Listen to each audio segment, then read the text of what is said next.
Hi there, it's me again, your Lavanya. We are continuing our discussion on Thiruvarutpayan, verse number 41. We have already completed 4 chapters and today we are going to move on to the 5th chapter. We have already discussed about the ability of grace or the characteristics or the supremacy of grace. Now, in this particular chapter, what we are going to discuss about is when that particular grace takes a form and comes in front of us, how will that look like? So, we are going to talk about grace getting a form, which is none other than a guru. That is what our discussion is going to continue for the next 10 verses. Let's look at the first verse in Arul Uru Nilai, which is the form of grace. The first verse goes this way. Ariyamai ullnindru அழித்ததே காணும் குறியாகி நீங்காத கோ. As in, if you look at the way how the Supreme is telling us something, informing us something, we would always be saying, hey, something told me, something, my gut feel, my intuitiveness. We give all sort of names, even we give the name as animal instinct. But actually, if you look at it, it is not an animal instinct. It is not. It is none other than grace. If you have a deeper thought about it, why certain people have that animal instinct and why the other people are not having the so-called animal instinct. So there is something beyond that, right? And that is what we call it as the grace. Now, what is the behavior of this grace? What is the form of this grace? That is what we call it as guru. A guru is someone who removes our darkness, someone who is there to remove our darkness and give us the bright source of light. When we say bright source, it is none other than knowledge. So when you look at that point of view, when we analyze it from that point of view, it is very, very vivid that whatever we are talking about around us, it's in a form of grace, right? Now, let's look at this verse now. All along, the grace is within us. That is what we call it as intuitiveness. We call it as animal instinct, whatever. It is within us and it has been telling us, informing us in a very subtle manner. But the moment we are ready for taking up the actual information, we are ready to absorb the actual information, what happens is the grace which was within us and which was trying to inform us from within takes a form and he comes outside of us.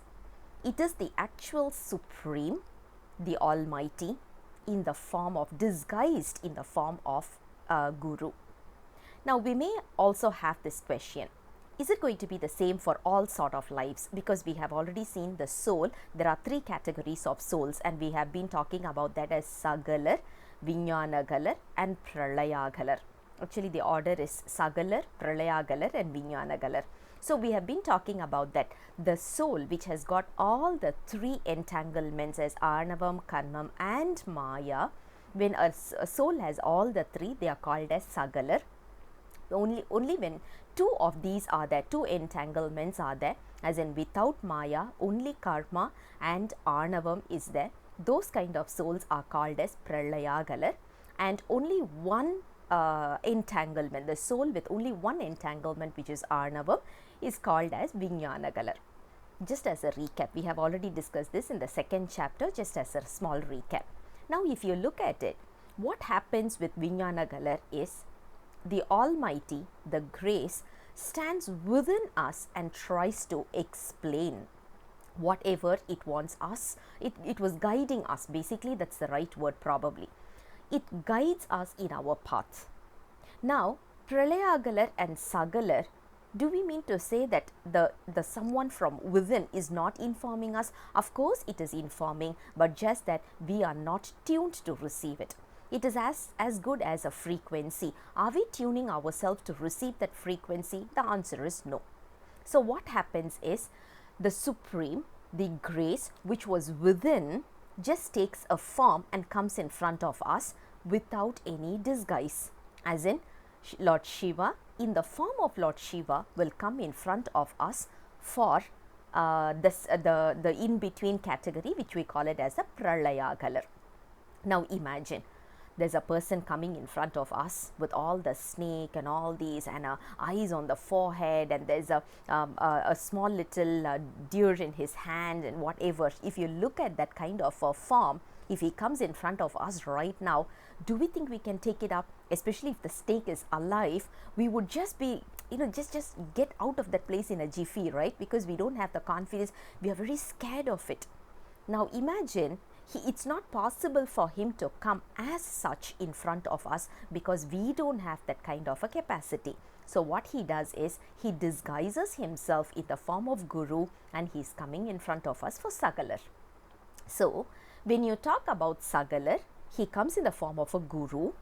In the form for the second category, which is called as Pralayagalar, he comes as such in his own form. And for Vijnanagalar, which is the supreme level, for them he's not coming externally, but he is within, and he's trying to inform whatever it needs to be informed on, or rather he is the one guiding us in that path. So the next question is, when did he do this? And that's the answer. He said he never separated from us. He was all along with us, just that now only because we are ready, we are tuning ourselves to receive his frequency, he is coming in front of us. That is what today's verse is all about. I'll come back again with the next verse very soon. Until then, bye-bye.